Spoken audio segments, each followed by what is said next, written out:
On behalf of Kamnoetvidya Science Academy School, I'm proud to present our research, Effect of Magnetic Field on the Frequency Generated from an Active Magnetic Buzzer. My name is Settasit Settagaroon, with teacher Kriangamon Sawangsri as our advisor. My presentation divided into 5 parts as shown. I will start with some general information on a magnetic buzzer. It is one of the most widely used electronic devices to generate the beep sound frequency.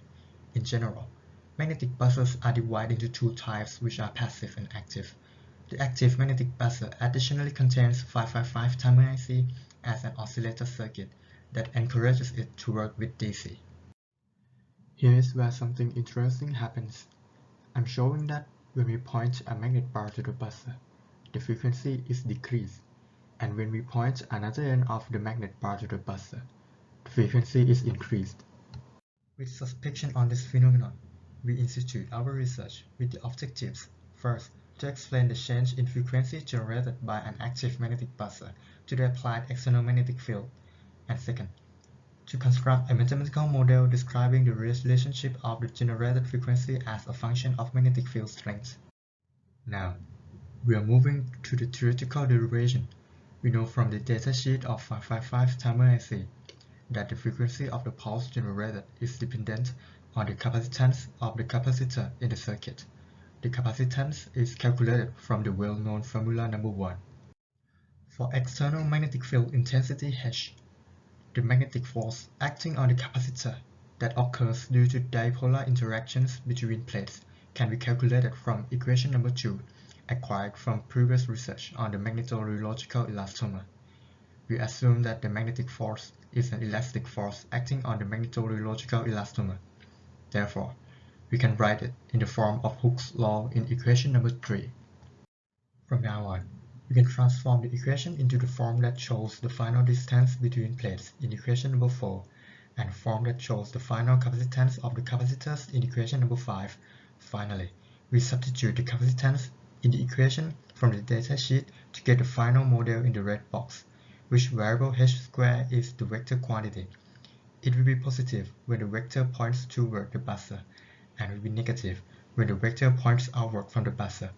Our constant could be acquired from the experiments and previous researches. To confirm the model, we experimented by setting up 3-way Helmholtz coils provides the external magnetic field. Then the TOGOT 5-volt electromagnetic active buzzer is placed on the feature board in the center of Helmholtz coils in the direction that the magnetic field points toward and outward from it. After that, we adjust magnetic field strength with a scale of 0.5 millitesla at a time, from 0 to 3 millitesla. Results display the magnetic field strength on x-axis and the frequency generated on y-axis.